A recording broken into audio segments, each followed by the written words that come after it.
Hello and welcome. Welcome.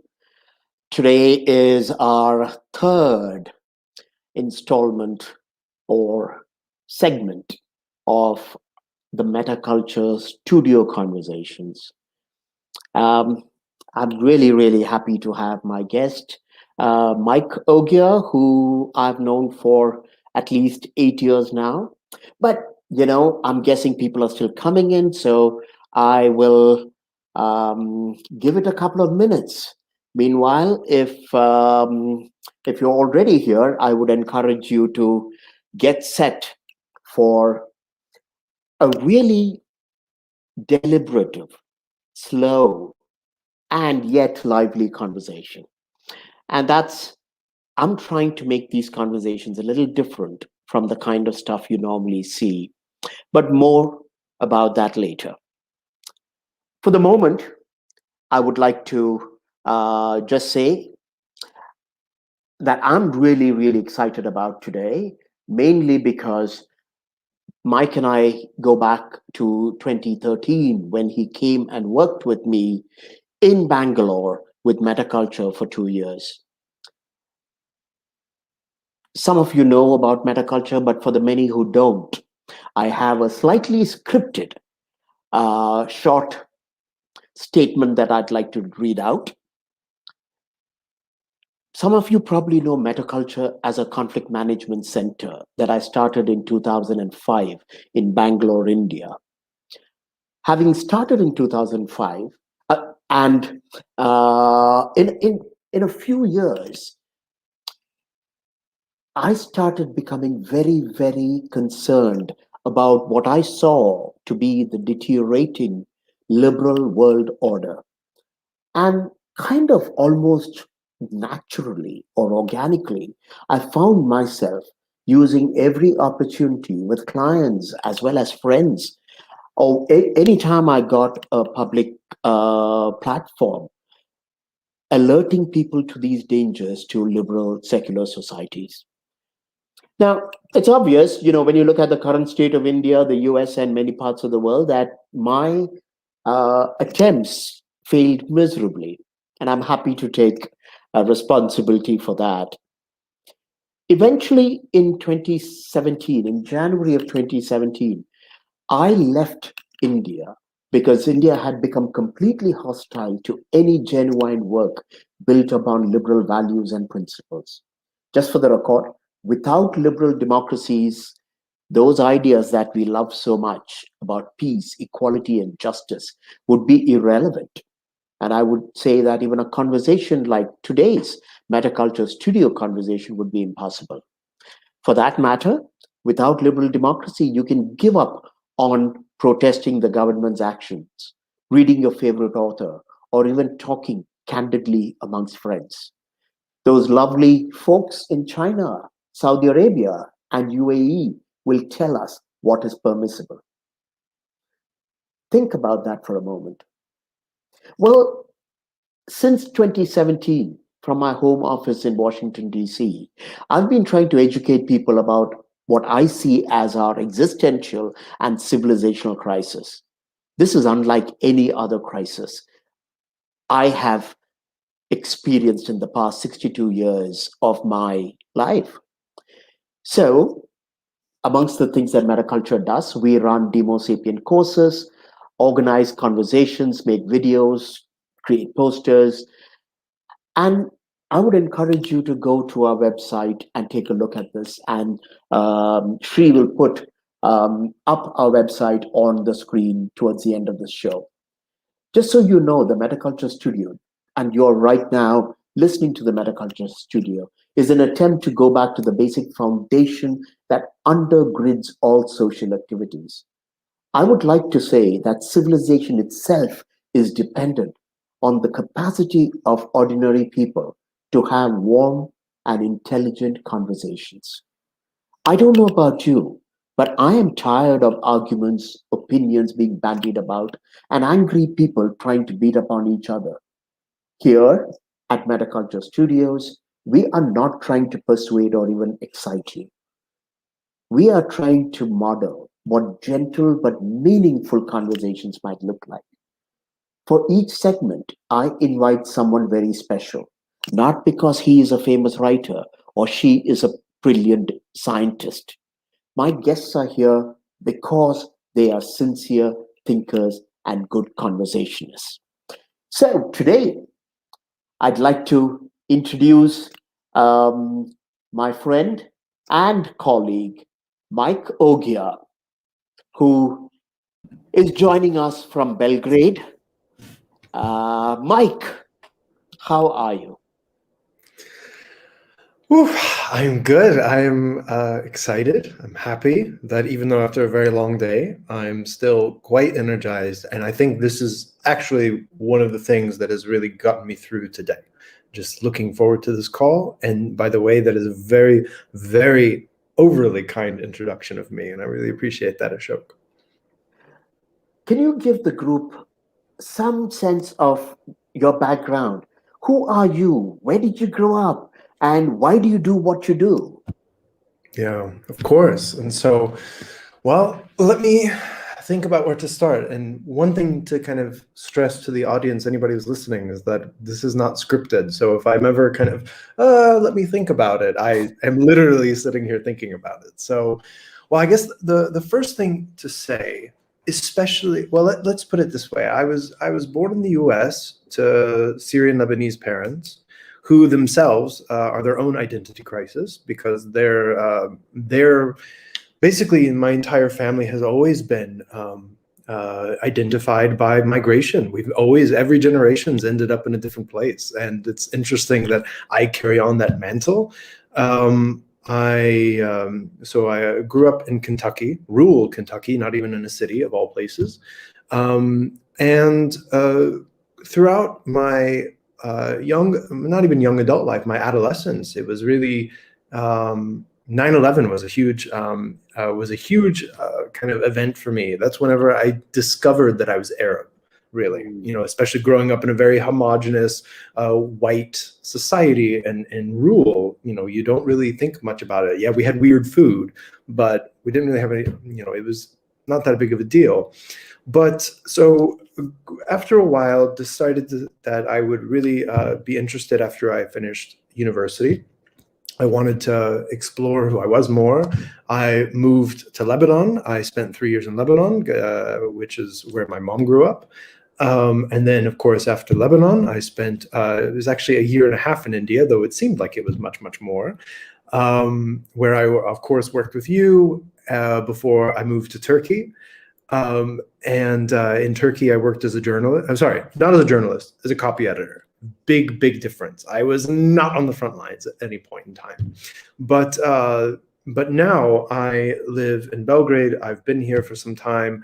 I work over the past 5 years. I've been focusing on internet governance, on digital policy, and media development. And so that's where my kind of work background intersects with this conversation. But aside from that, I mean, in the end, I'm a human, I'm a sapien, and I try to be a wiser one, but I'm not really. It's always a challenge to get there. A work in progress. Absolutely. It's like a long time ago, I would say even 30 years ago, I became very suspicious of anyone who claimed to be a wise person, anyone who claimed to be a philosopher, anyone who claimed even to be an artist. Because for me, somehow those terms are extraordinarily profound labels that one doesn't have the right to place on oneself. If the world, or if even one other person sees you as wise, as an artist, and I mean artist not as someone who can draw, but as someone who has an artistic sensibility, these terms must come from without.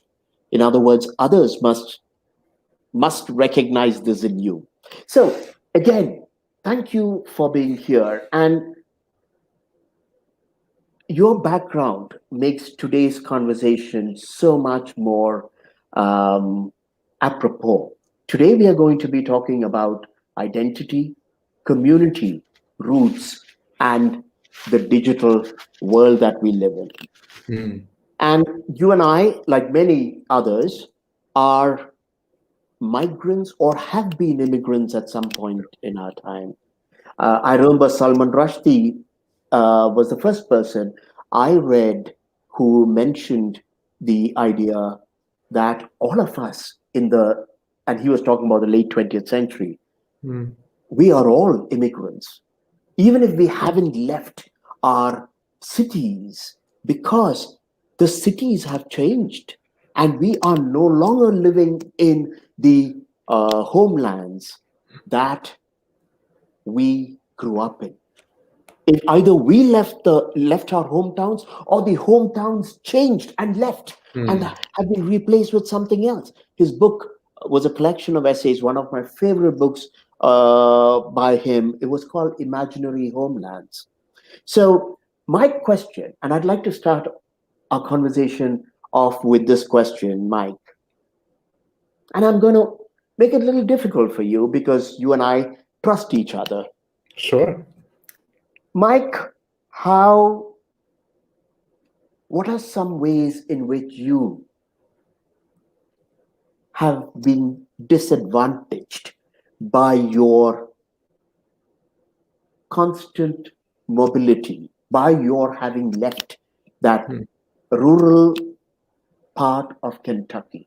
Even if you are at a wonderful point in your life, I'm curious about how you have been disadvantaged. What have you lost, Michael?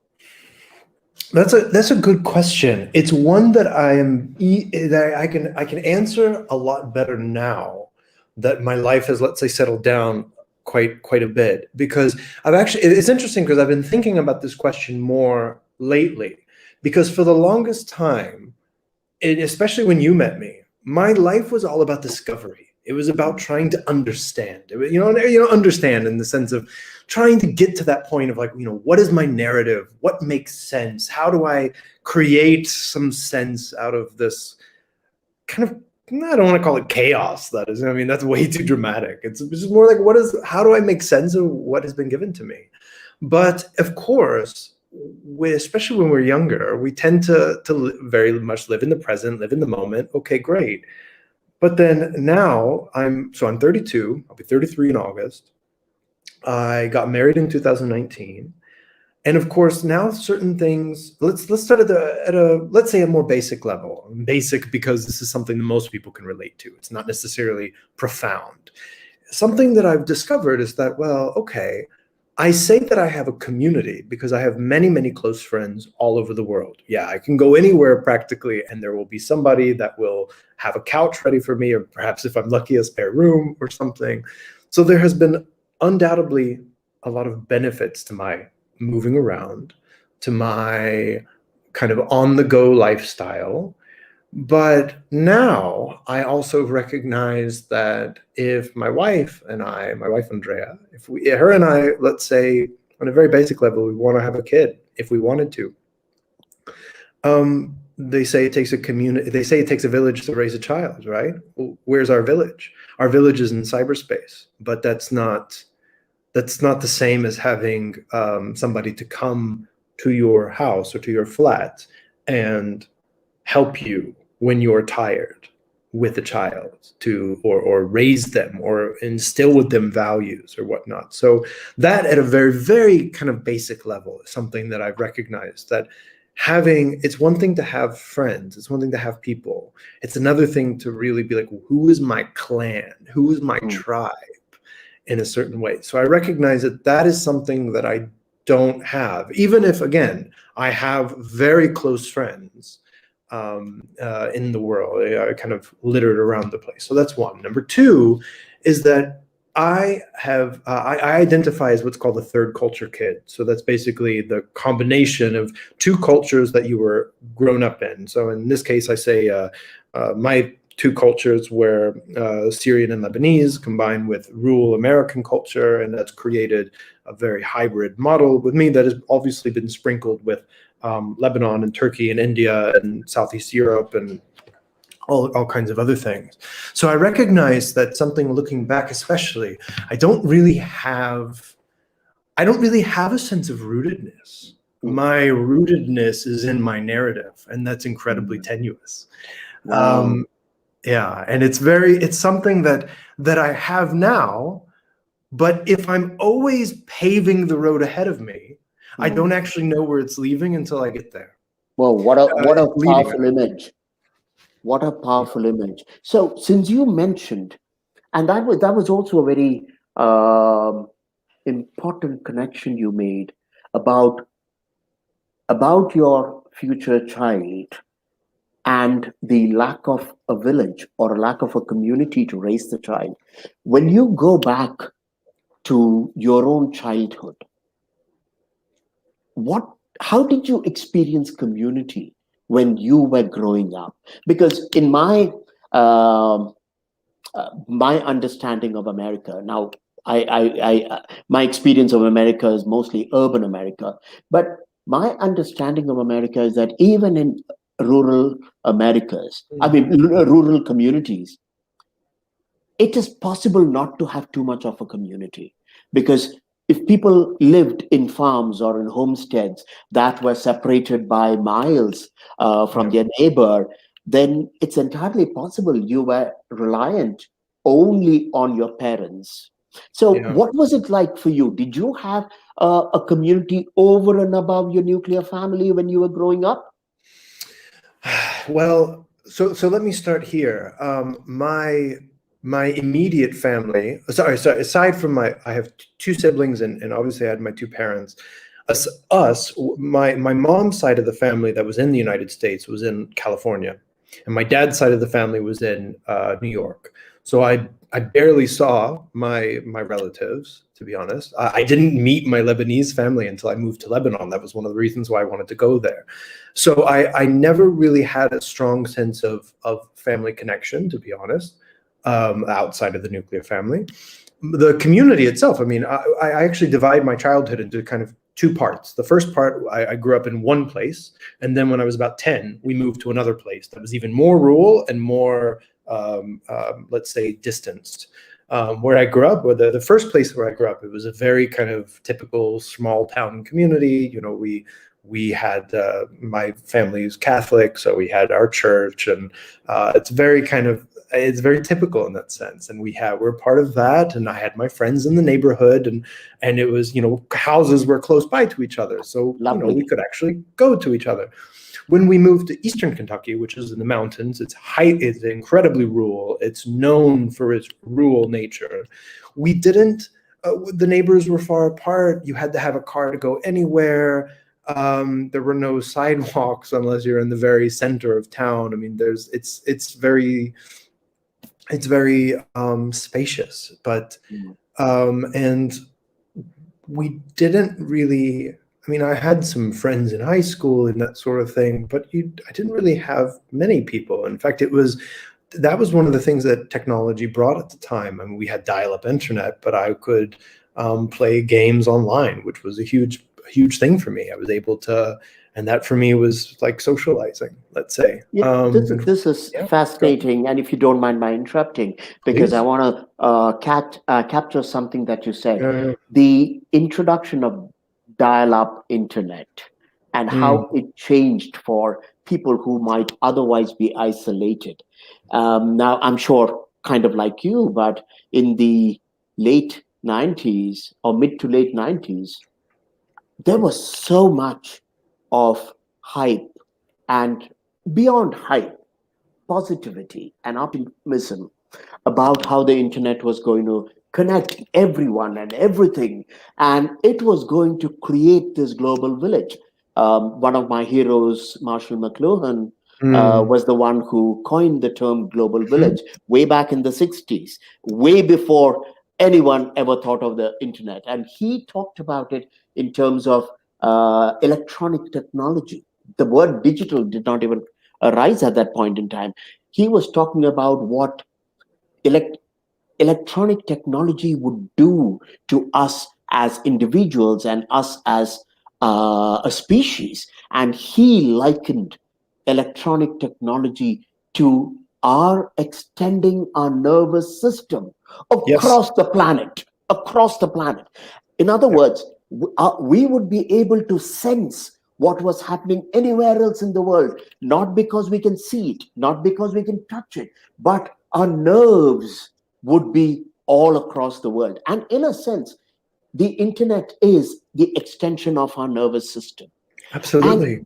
Yeah. yeah, so It's an for me, extension of our consciousness. Absolutely. exactly. And today, very few people talk about the internet as creating this global village. Now, I know we have the usual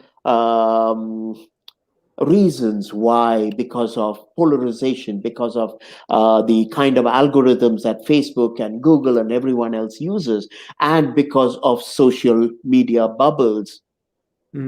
Yeah.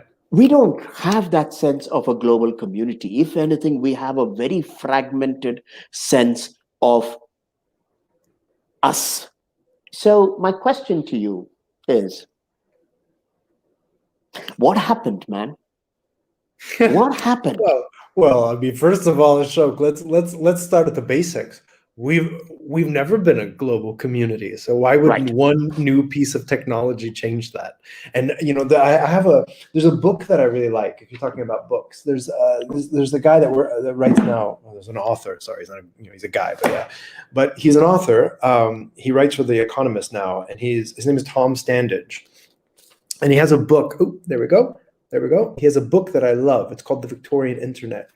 And the thesis of this book, the TLDR, the too long didn't read, is that, and I do encourage anybody to read it who's interested, is that the telegraph was actually just as, if not more, revolutionary than the internet, because that was the first time that humanity ever really had what would be considered, it's not instantaneous per se, but let's say rapid communication, really rapid communication. The internet is just an iteration of existing technologies, not just one, but many. And so the idea that this new technology is just going to be incredibly revolutionary, it was it was doomed to fail from the start, because first of all, I mean, it's changed the world in many ways, but it didn't necessarily make mass broadcasting, didn't necessarily make everything instantly better or whatnot. It just changes things. It creates an additional layer of complexity. And guess who I learned that from? And it's like, it's the idea that we cannot just, I mean, this is something I've learned. If something is inherently complex, we tried to invent our ways out of that complexity, but we end up making it even more complex. So it's like, if we go back to the basis of your question, what happened? Well, we were always tribal. We were always kind of othering. We were always trying to create a sense. This goes back to our basic biology of difference, of othering, of you and me versus us and them, or whatever. So the idea that one little bit of technology or this group of technologies is automatically going to make everything better, that's completely flawed assumption to begin with. And that's the problem. There was all these flawed assumptions that were then put on steroids by capitalism. And what I mean, sorry, because I don't want to say that the commercialization of the internet was a terrible thing. It had many positive impacts. However, it's a lot easier to take advantage of the idealism when you know that you're going to become the next billionaire because you made an app and you sold it to Facebook. So there's a lot of interest there. Now, I think a good kind of way to anchor this to our conversation, instead of me just belaboring this point, I have a question for you as well. And this is something to me that goes back to the global village, which is kind of such a quaint, I think is the right word. It's such a quaint concept now in retrospect, global village. Yes, I can communicate with my parents who are literally on the other side of the world instantaneously. That is incredible. We can have this conversation. That is incredible. But at the same time, if we're talking about what are the trade-offs, a question that I've been thinking of is, how does the kind of connectivity that we have, that the internet really enables, how does it impact our ability to commit and be fully engaged within our present surroundings? I think that question really hits at the gist of what you're trying to get to. Kind of, if I can be anywhere, why am I ever where I am? Does that make sense? Can you frame it as a question for me? Because what you're saying resonates with me, but I don't feel any responsibility to answer it. So is there a question for me? Well, I guess, yeah. I mean, I suppose the question is kind of, what does being present look like? And if we adapt that to technology, if my presence can be beamed anywhere in the world, is there really such a thing anymore as community, or as roots, or as being local? Does that even exist anymore? Is that a good way of framing Okay, it? so yeah, thank you. But I want to just pick up on what you just asked now, but also link it to a couple of things. I totally get the idea that the telegraph was the first way of extending our ideas or our messages, and thereby ourselves, across distance, in a way that even the tom-toms or the drums in jungles couldn't quite, or the smoke signals were very primitive versions of those. But the telegraph did it in a very systematic, institutionalized way.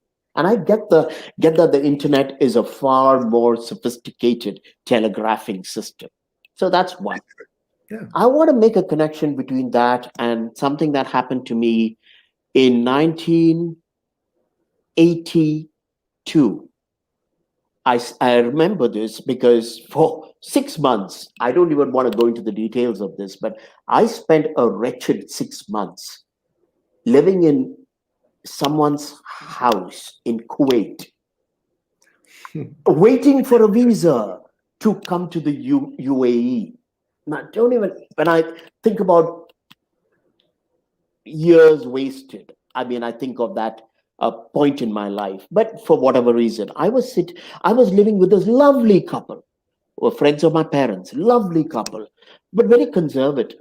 They were from North India, and they were beautiful and warm-hearted to have me stay with them, live with them in a small one-bedroom apartment. I was on the couch for 6 months, and every day they would watch 3 to 4 Bollywood films every day in the living room, which was small and which was where I slept.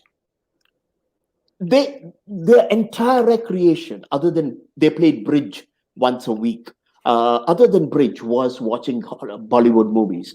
It got so terrible, because, as you know, Bollywood movies, particularly of that era, They're so long. they are long and they're loud, and the fighting and the music and the dancing, and it was like I was feeling assaulted.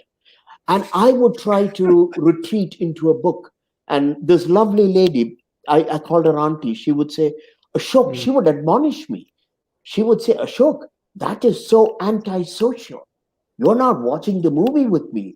When you read that book, and I would say, but auntie, I don't have a problem with your watching the movie. I don't want to.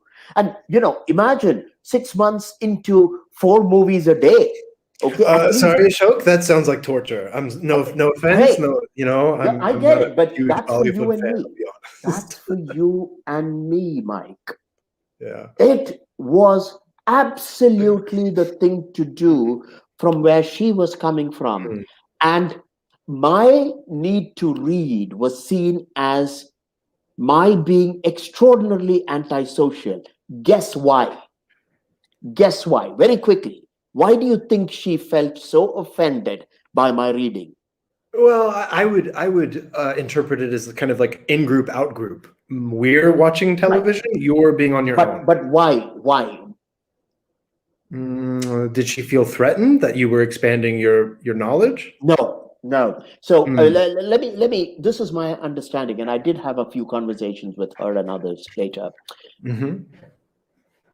When you are watching a television or you're listening to the radio in a room and not through headphones, Headphones. Right.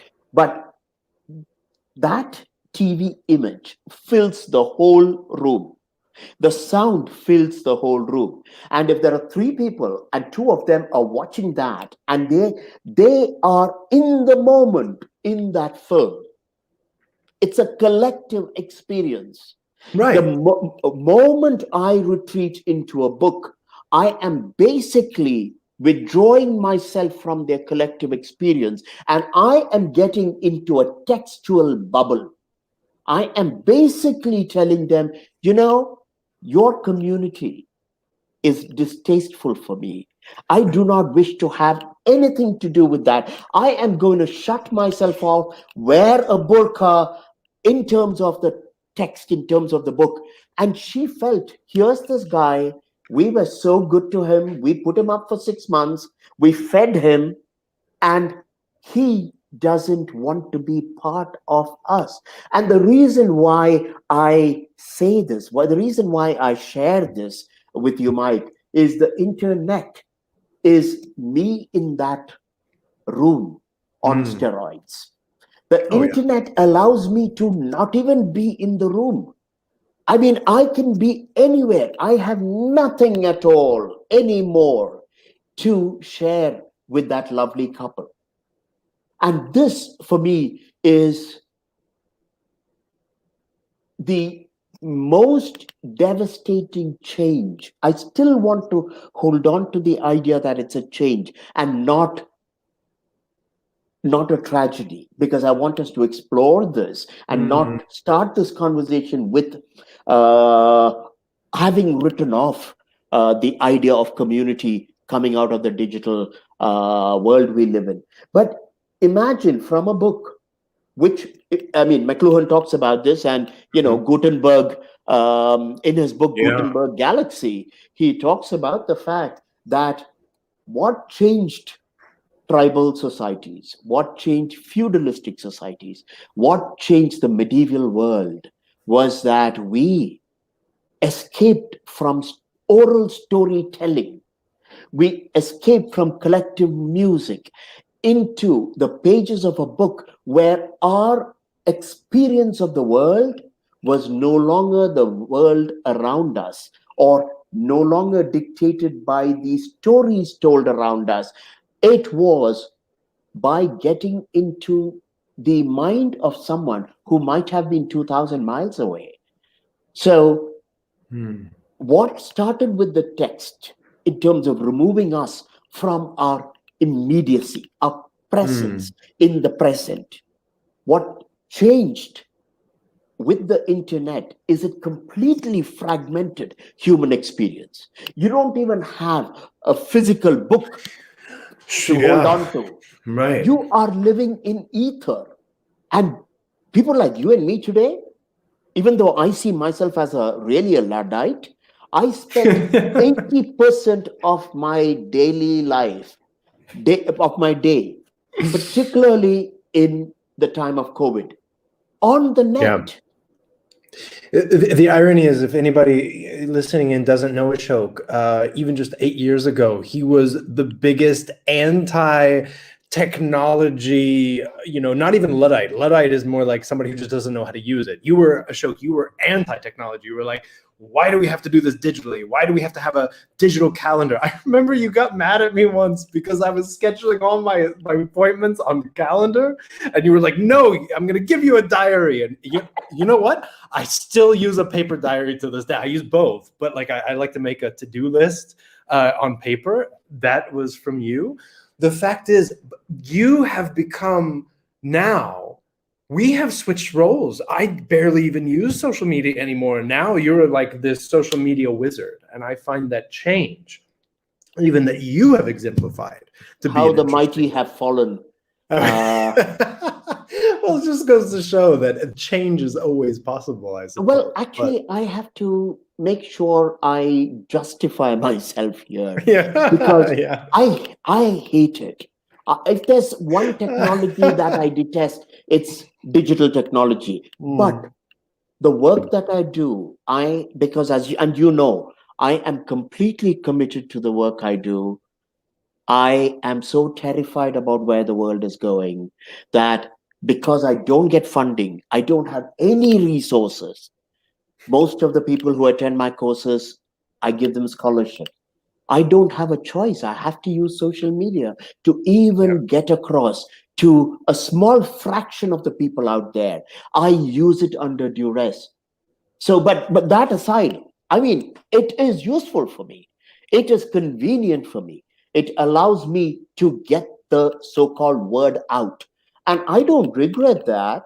But if I were to if I had the opportunity to pick and choose of what would course. be good for humanity, I would never pick digital technology No, in all its manifestations. But this is you adapting. This is I'm you adapt. adapting. It's not I'm adapting to you. And that's, well, yeah. yeah. Yeah. Well, So coming back to this idea of yeah. community, let me go back to your family. By that I mean your wife Andrea, and let's just Sure. assume you will have a child. When you now and you are not only seeped like I am in the digital world, you work on the internet. I mean, this is your life. So It here's my is. question: Yeah. what would family mean for you once you have your child in this kind of a digital environment? What does family mean when it's basically you, Andrea, and Mike or Andrea Jr.? What would family mean?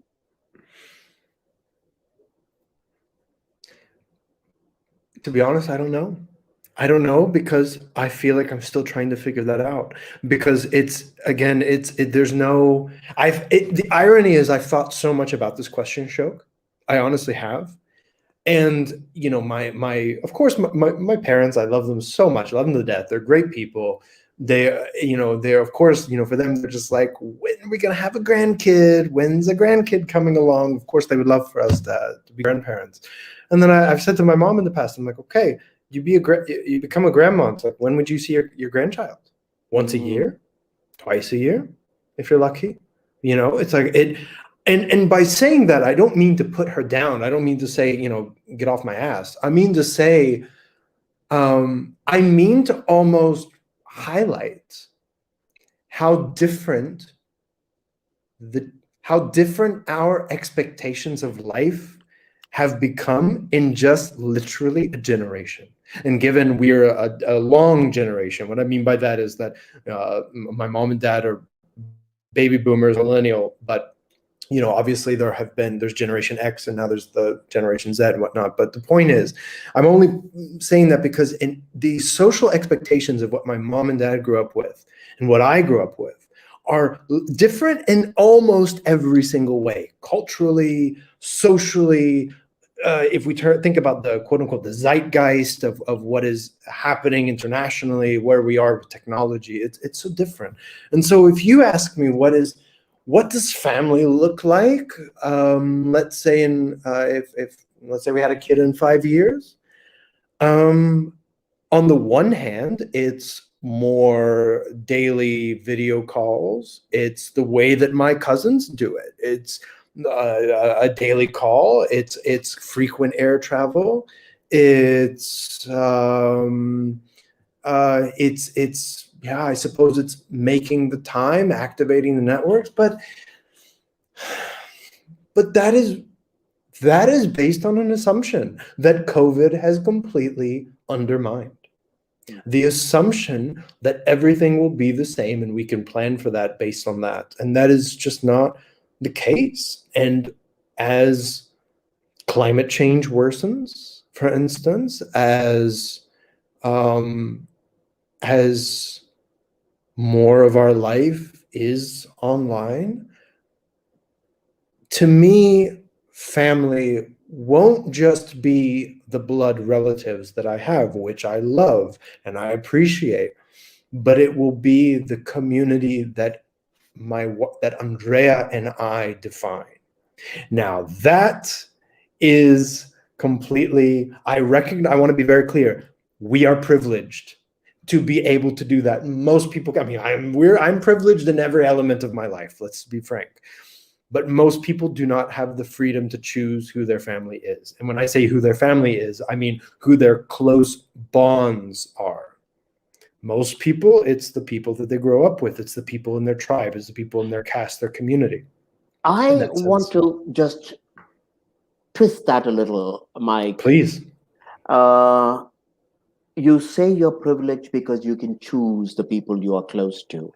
And at the same time, we started this conversation with your saying, and it was really the way you framed it was really Mm. beautiful, that you are you are building your path as you are traversing it. In other Mm. words, you don't have roots anymore. And Yeah. I'm like you. Yeah. And so for me, bear with me a couple of minutes here, but Please. because this is very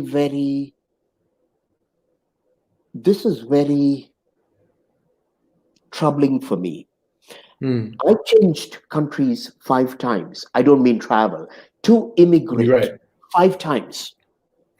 I also changed professions 5 times. And I have lived in so many cities and so many houses that I literally have, with each move, I have hacked away at my roots. This has given me extraordinary freedom. I'm not kidding. When I look at most Americans, they're not as free as I am in I know terms what you of mean. not just mobility, but in terms of my capacity to do what I want to. Mm-hmm. I fashioned myself this way from a very early age. And even as I celebrate my independence and my freedom, I realize that in a way, I have become a rump of a human being because in losing those roots, in losing those bonds, in losing those close neighbors, close friends from high school or college, or not having anything except the most peripheral relationships with people I love dearly, my uncles and my aunts and my nephews and my nieces. Uh, Despite my having all that affection for them, I am not at all in their lives, and they are Mm-hmm. not in mine. And when I look at the trade off here, the my freedom, my being able to live what for me is a life of integrity has been at the cost of completely sacrificing family, community, and roots. And yeah, I just wanted to share that because the internet has not even remotely bridged that gap for me. Not at all. Most of the internet, most of social media for me is connecting with people I didn't know who now I have access to. And some of those people, I'm delighted to connect with people through my courses. I'm delighted to meet really fascinating people. But all of those connections are, as you said, I am putting little steps in front of me to move down, move into my future. The Yeah. past has almost become utterly irrelevant. I can't think of anything more Yes. tragic. It's oh my gosh. Okay, so now you're hitting on something that's really interesting to me. A couple things I can pick out from that I've written down. One is that the irony of the American, or not just the American, but it's of course it's emphasized by the United States because of freedom. It's what our brand is or whatever. But of course there's for almost every sovereign state that emphasizes a sense of quote unquote liberal democracy. I mean, freedom is part of that self-determination, let's say. Freedom, often when we say freedom, we mean self-determination, but it's not just because there's no such thing as absolute freedom. Of course not. There's always constraints, but with this emphasis on freedom, it's what they don't tell you. They don't tell you to they don't let you read the fine print. And the fine print is that with the more freedom you have, there are always trade-offs. And especially in a world now that emphasizes the individual over all else, it really, you think, this collective bullshit, like, why do I have to think about this? Why do I have to think about my community or whatnot? It's not just about the social capital that comes with having a sense of bonds.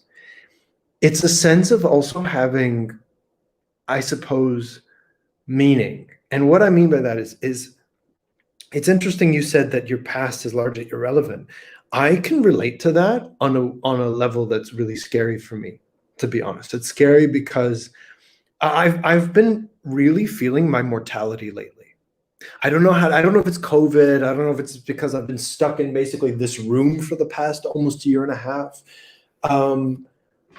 I listen to songs, and I think I look at the date on it. I'm like 2005. I'm like, oh, that was almost 20 years ago, or something. I'm like, whoa. I wasn't a kid then. I mean, yeah, I was, but I was a senior in high school. I was in my last year, so I was like, that's I'm feeling a sense that time is running out, even though I still have comparatively a lot ahead of me. Hopefully, touch wood.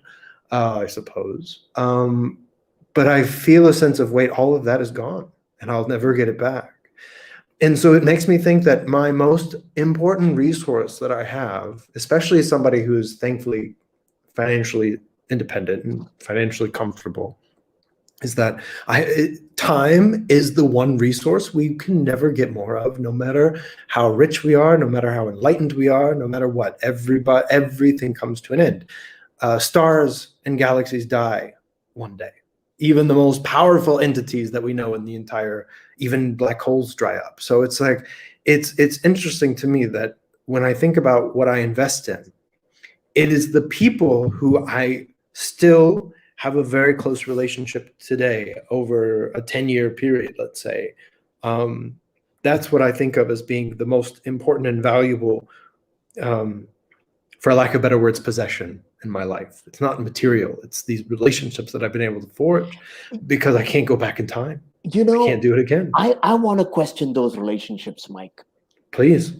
I know, the work we do. I mean, when you were at Metaculture and even otherwise, I think both of us really value relationships. I've made a career out of them, particularly in the last 30 years. And I want to come back to the question that was there on the flyer, which is, how does the internet and social media affect romantic relationships? Let's just take one kind of relationships. And one of the things that I realize, and for myself, and I see this in pretty much anyone that I encounter today, that urbanization, even before the internet, urbanization and globalization have affected relationships because we are all so much more mobile. And the thing about relationships is relationships come under pressure when you're not in the same place. So for instance, even in a family of 5 in the 60s or 70s that lived together was a very different kettle of fish than a family of 5 or 4 where one of the children was sent off to boarding school for a few months at a time. So the moment, and the same thing goes with neighbors. If you have a neighbor that you've spent 10 years with, 20 years with, the relationship that you have is very different from the kind of neighbor you have in a condo. And I'm not even referring to the fact that most of us don't even know who our neighbors are in large apartment buildings. But when you say, and I like to think this too, that many of my friendships are really deep and meaningful, I sometimes wonder whether I'm kidding myself, because I'm never there for them unless they want to vent on a phone call or a Zoom call, unless I show up in their city for a business trip and I take them out for dinner. I am not there for any of my friends. I'm not there today for any of my family. And here's the thing, when we look at romance, and I take this only because uh, it's one kind of relationship that has gotten an enormous amount of attention, not just from popular media, but also from academics and therapists and everyone else. And one of the things I realize, and I'm probably more culpable of this than many other people today, our sense of freedom, um, individual autonomy, the need to self determine our path makes or changes what romance is and was historically. Romance historically in every society, even those societies which essentially had arranged marriages, the idea of romance was to be able to, through attraction, build a bond with someone so that you could carry your genes and your culture across to the next generations. It romance was rooted in that particular culture. Today, the idea of romance seems to be itself a transient idea. Can you speak to that?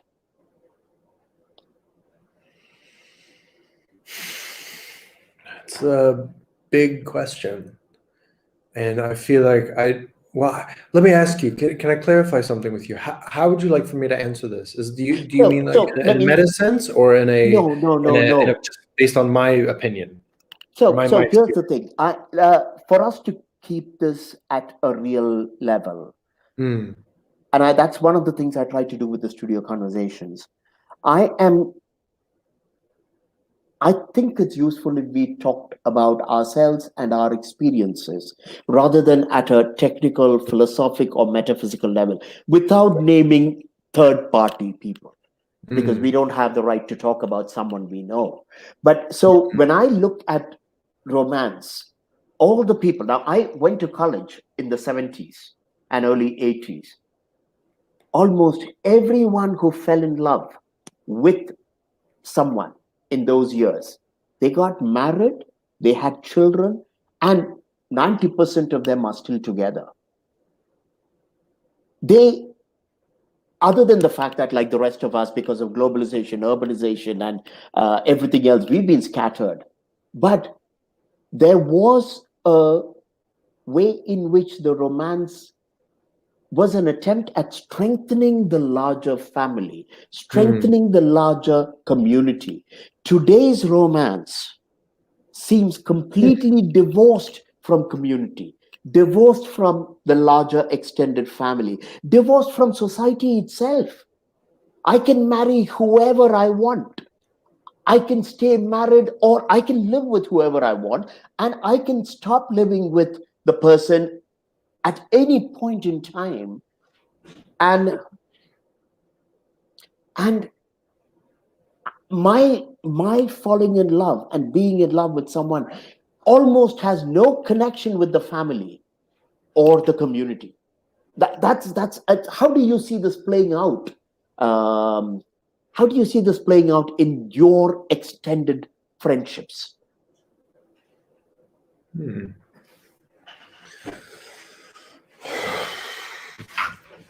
It's interesting because I was just mentioning to Andrea today that it's like, yeah, it seems like everybody I know is getting married now, or everybody I know is married now, with very few exceptions. Um, hmm. The The irony is that because I know so many different kinds of people who have so many different kinds of lives, I certainly see some of, let's say, the community elements influencing their relationships, whether it be they have certain commonalities that you might say, oh yeah, that makes sense. Like they're like this, they're like that, you know. And I don't mean commonalities like they like the same movie. I mean like they speak the same language, they have the same ideals of what it means to be, what same values, that sort of thing. So in that sense, and if I think it's incredible that we have been able to expand our repertoire, or no, sorry, that's the right way of putting it. We've been able to expand our horizons in terms of who is out there, because in the past too, it's been, in the past now, many people.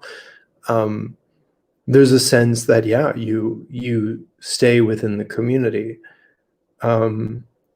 So It's interesting, Ashok, and I'm sorry, I just want to say, like, I feel like there's so many different kinds of people and communities out there that it's again, I don't mean to. no problem, but Yeah, I'm gonna say please. something that all of this, for me, when we talk of romance, when we talk of community today, it feels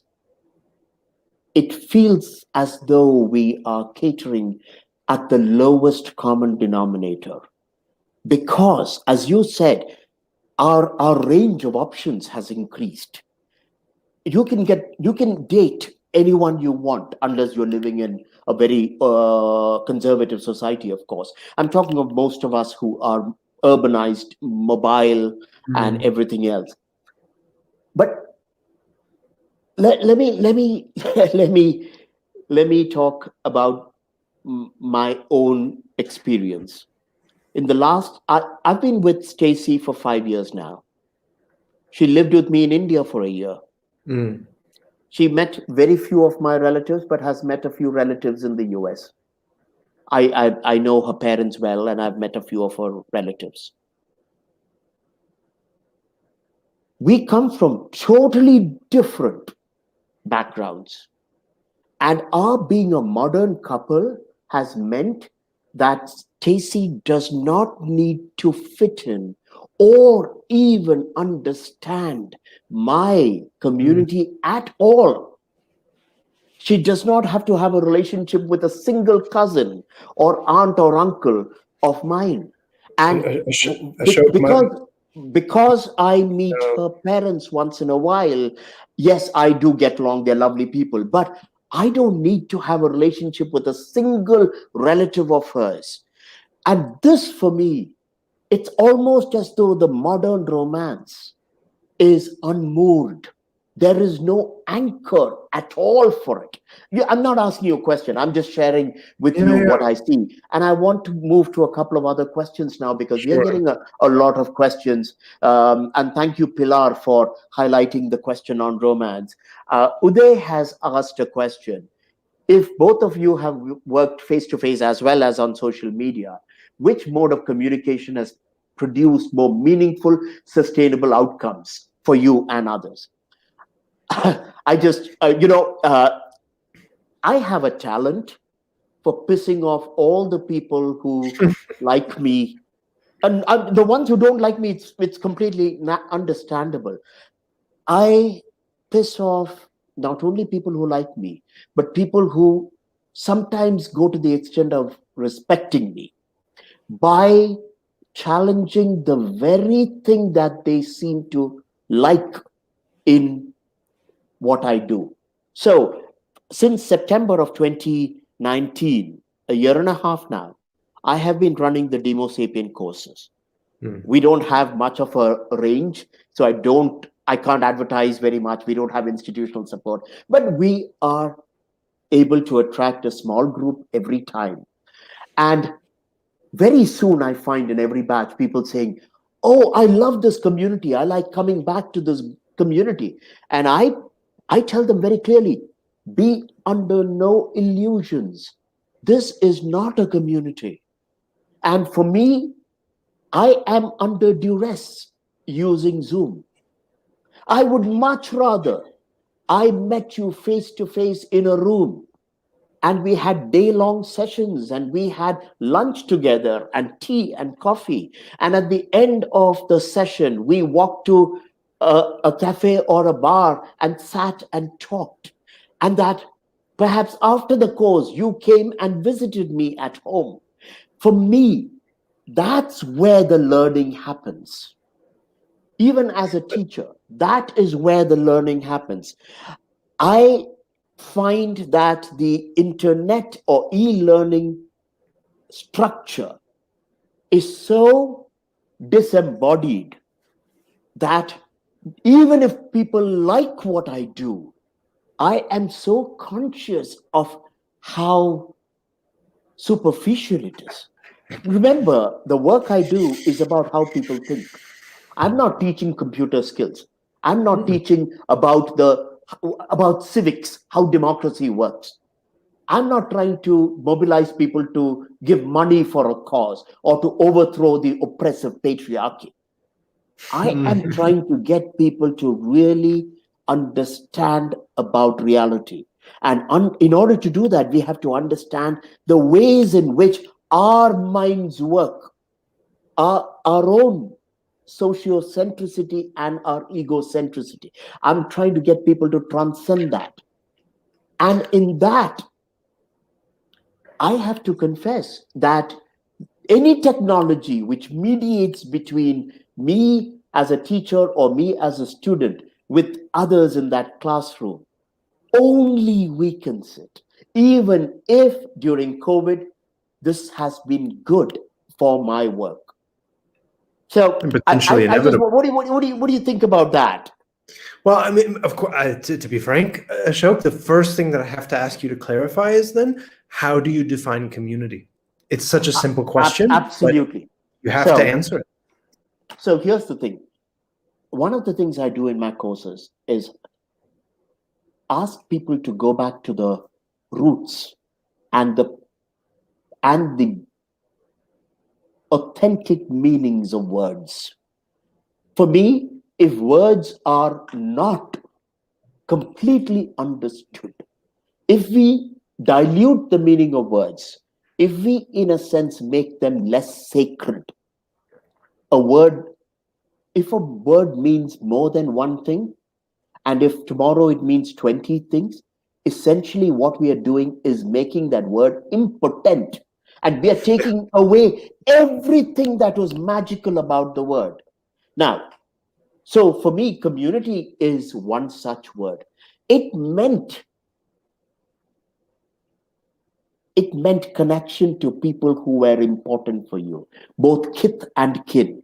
It meant, as you use the word clan, it meant that people were dependent on each other, that there was interdependence.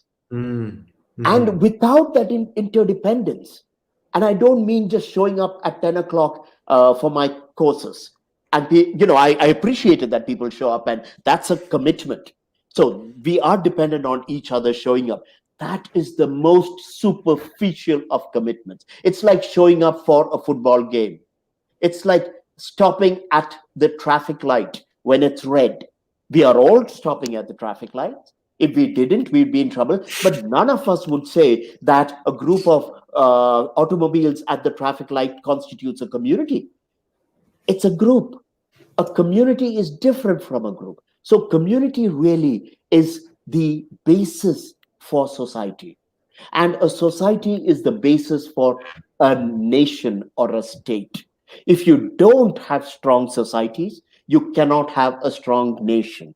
If you don't have a strong community, you cannot have a strong society, because a society is made up of multiple communities that are dependent, that are committed to each other. So the digital way in which the term community is used is a travesty. It is, I would call it blasphemous, because it destroys the very idea of what it means to be human and to live in a commune. So go on.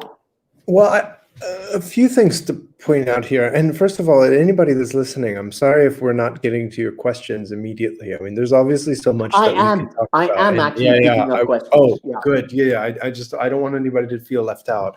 But I have to point something out, Ashok. So if communities are what underpin societies and societies are what underpins nations, is that am I Yes. capturing what you said? Well, Yeah. well, what if technology has made the concept of the nation archaic? It What is. if, It has. and Oh, so then absolutely. It has. if if we're running 21st century 21st century society on 18th or 19th century hardware, software, as an author that I really like, Gideon Lichfield, says, then is the problem that our structures, our social structures, our political structures, are they too unable to actually adapt to the kind of change that technology is facilitating? Great point. Great point. And this, for me, is one of the reasons why we will never solve this problem, because we are putting the uh, mythical or conceptual cart before the horse. Mm. Throughout, throughout human history, the emphasis of any society has been safety, security, and continuity.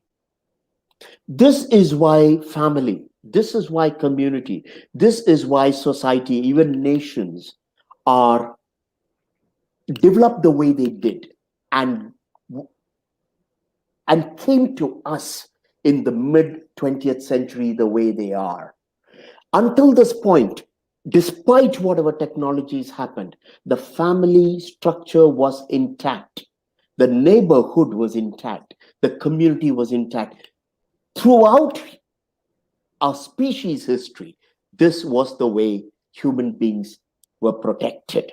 Now, suddenly, out of nowhere, because of our ingenuity, we change the ways in which we communicate.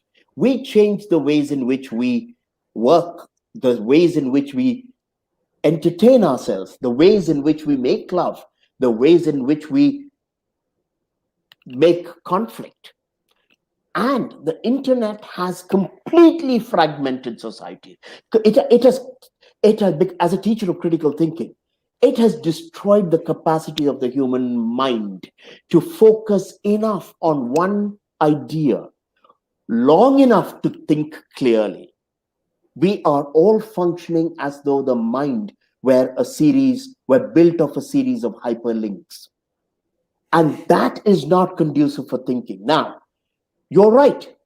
Society has changed. The family has changed. The individual has changed.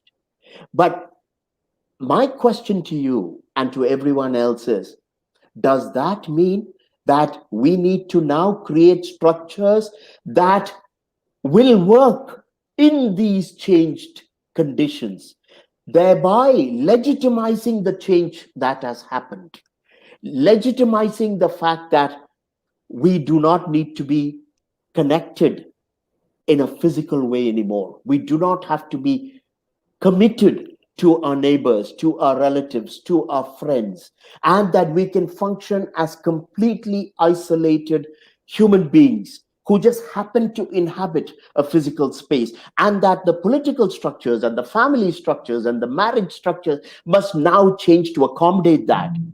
That, for me, is a very dangerous step. I would go to the extent of saying that a step like that almost ensures our species extinction. We were not designed to be isolated creatures. We were not designed to be communicating with people 3,000 miles away.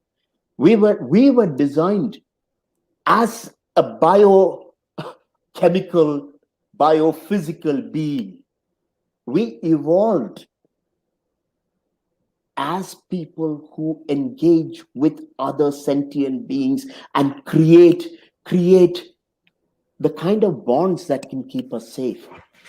So I worry when particularly Silicon Valley and the so-called progressive thinkers want to completely do away with the basic foundations of human society in order to allow us to fit in a digital world.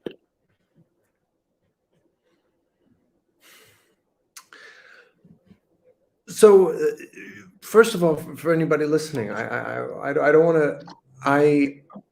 I neither agree nor disagree with you, Ashok. I want to be very clear about that. I think that, I mean, if we're taking a Demo sapiens lens, and I really like this concept, and for anybody who doesn't know, I was in the inaugural class of Demo sapiens, and it was fascinating. Is that, well, I mean, first of all, let's start with our hardware. If we're talking technology, our hardware was not built to sit on a chair for 12 hours and sit in front of a screen and make sense of the world in order so I can, to do what we do. We were meant to be out hunting animals and gathering and moving from one place to another. Movement, migration is just a part of the human condition as pretty much anything else is. It's always what we've done. But I guess a good way of flipping this kind of discussion a bit on its head is that, well, because of the kind of evolution of our brains, and it was you, by the way, Ashok, who really instilled brain science to me, the importance of looking at the brain as the basis of so much. It's not the individual, it's the brain itself that enables the individual to even exist. And so I think about Mike, it in this. Mike, only Yeah. in the interest of time. Sorry. I want to. No. I Go on want you further. to. I want you to make your point because there are a couple of questions I want to get to before the end of it, end of the session. But please make your point.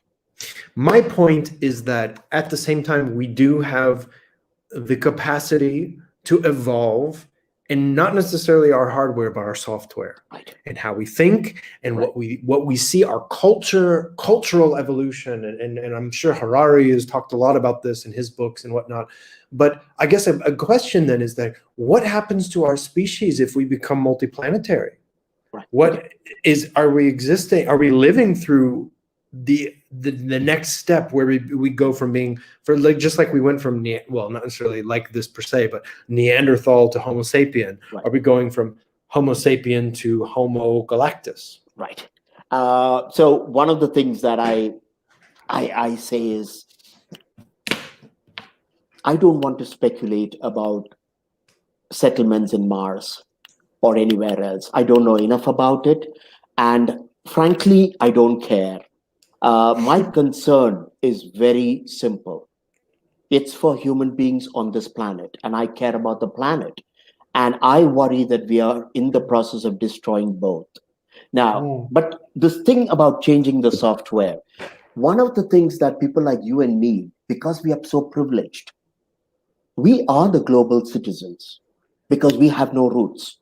We also tend to assume that because we have been able to restructure our own thinking, we have been able to adapt to extremely difficult and new conditions, 8 billion people on this planet will be able to do the same. When I go back to the evolution, human evolution, yes, we were not designed to be sitting on a chair for 8 hours. This gives us huge orthopedic problems, but that's the part. Yes, we have changed culturally. We have changed. We have come a long way from our ancestors, even 200 years ago, leave alone 2,000 years ago or 20,000 years ago. But here's something that's very important. The internet and television did not affect us the way the wheel affected us or the way the printed page affected us. Those changes took hundreds of years to affect society. And even then, in some cases, the printed page took 400 years to get to certain parts of the world. There were parts of the planet which didn't see the wheel until thousands of years after it was invented somewhere else. We, including our minds, we had the advantage of adapting slowly to change.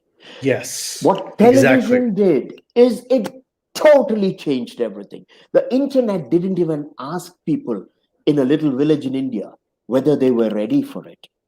It No. came there. The smartphone has totally destroyed so many things that are so crucial for a thinking human being, for a relational human being. I don't even want to start.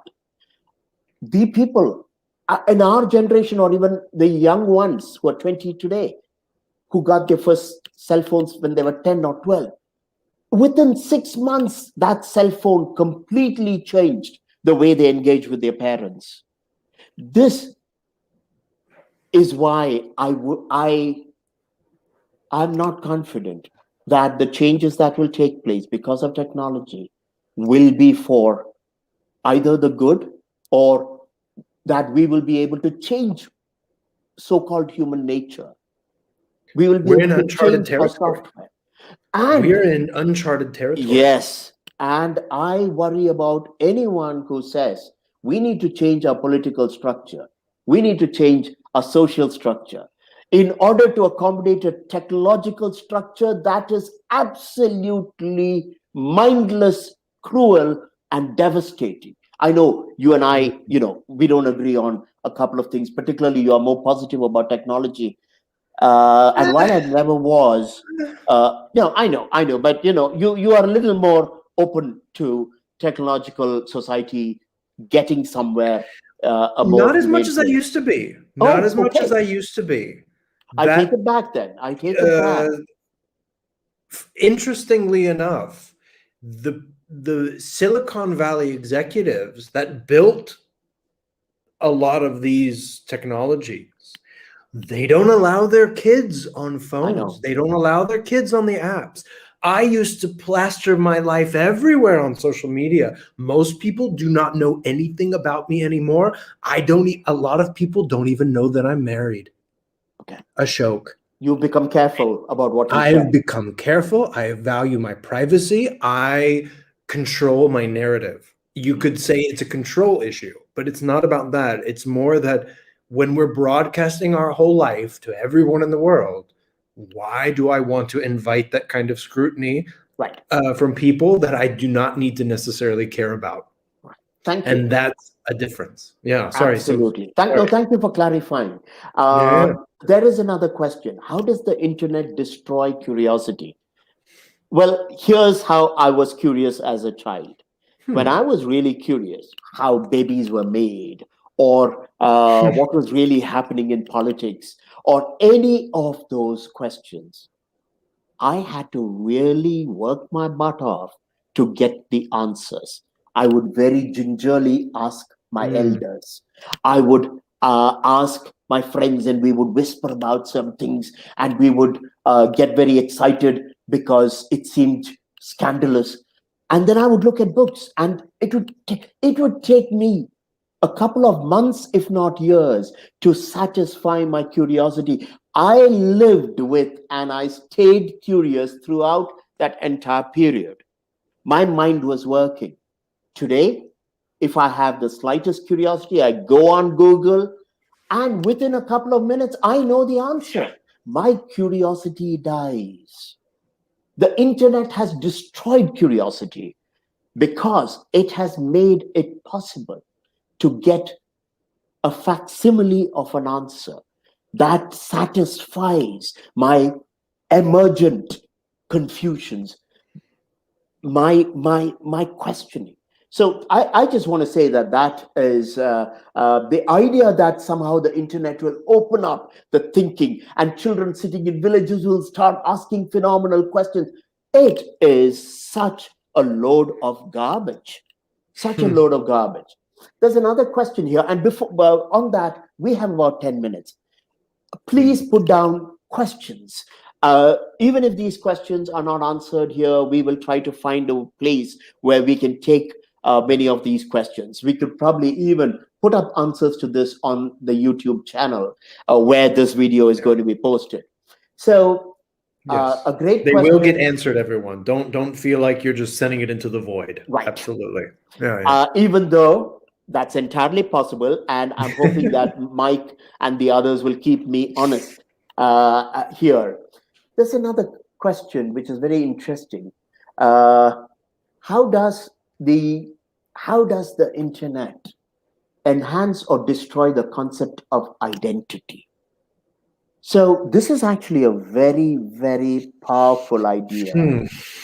I'm reminded again by something McLuhan said in the late 60s when he talked about the fact that electronic technology would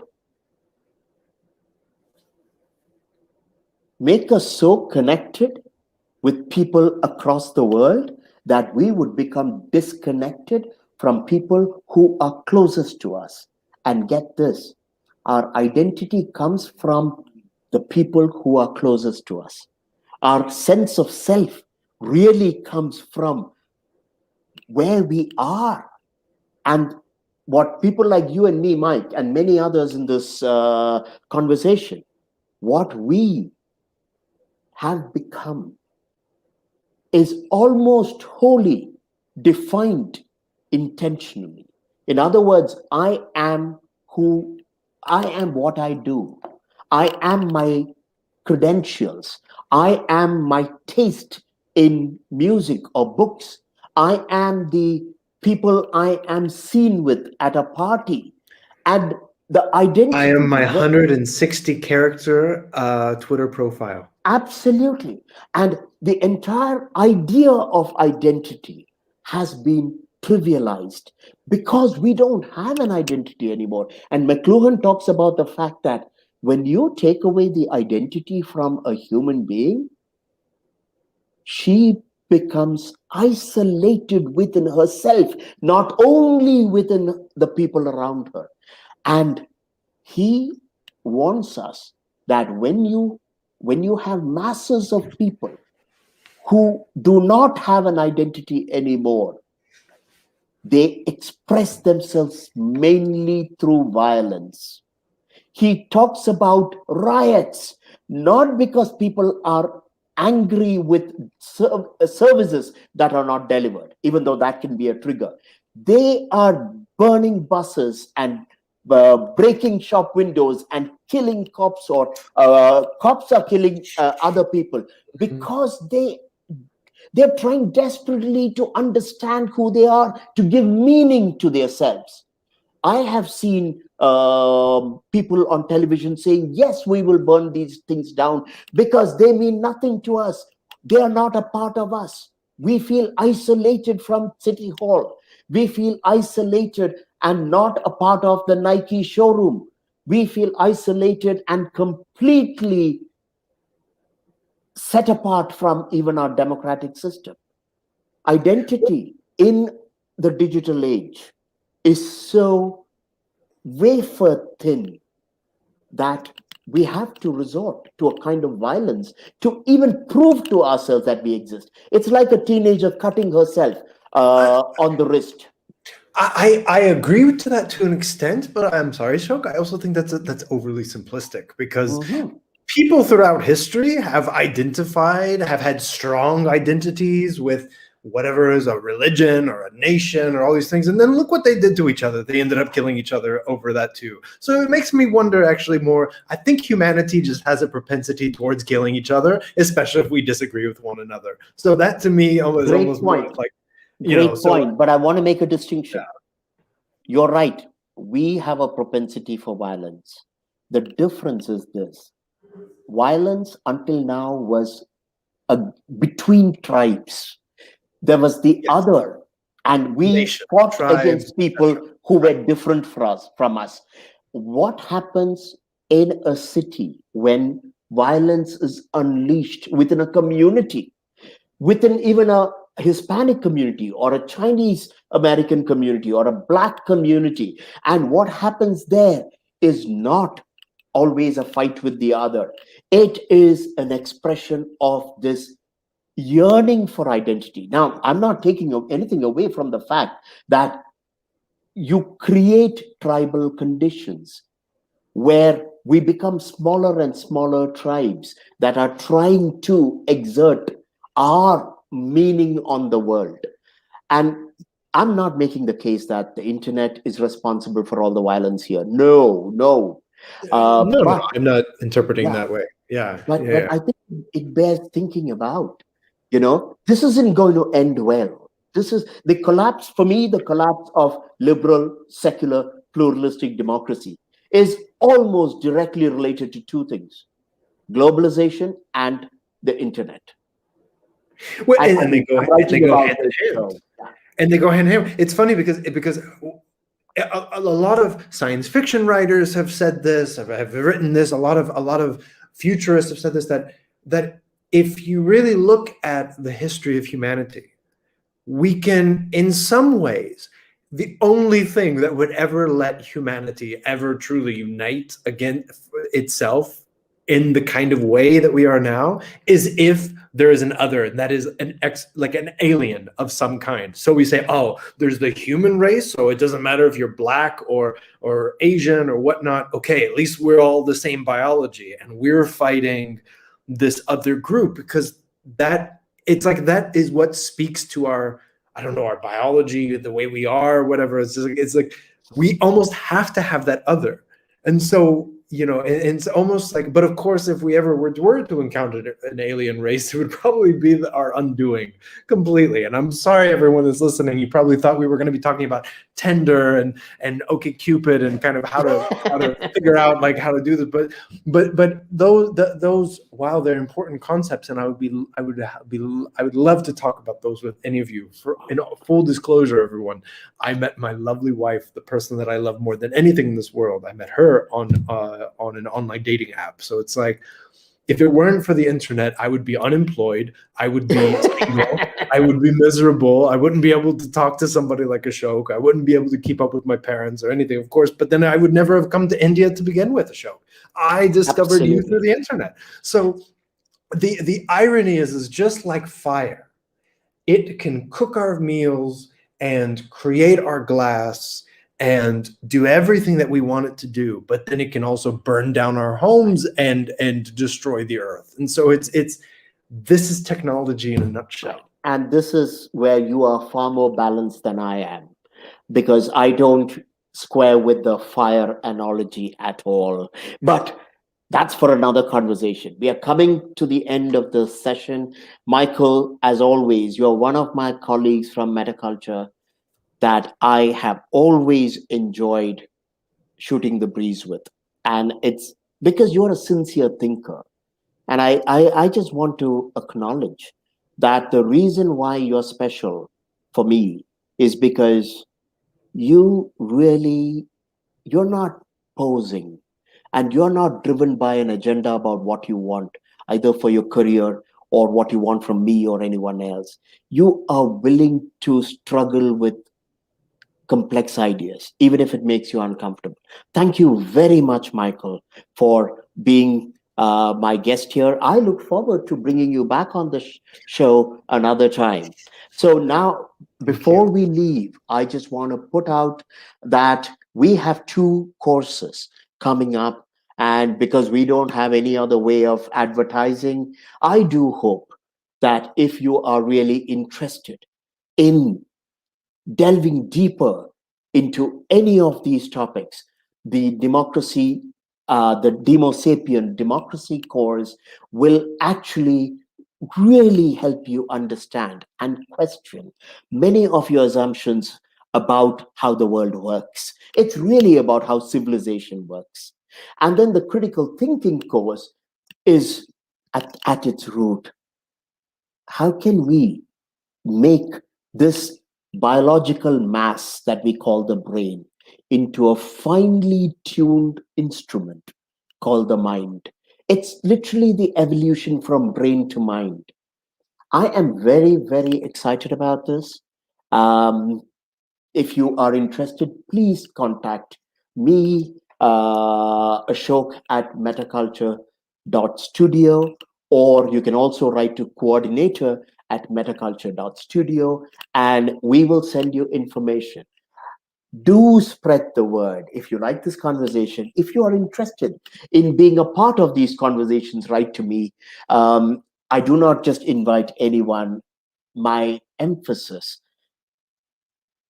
what I'm looking for in a guest, is the capacity to move beyond ego and to really grapple with questions and to be vulnerable and to talk about the serious things that we all grapple with without trying to persuade, without trying to advocate, and so that we can learn from each other.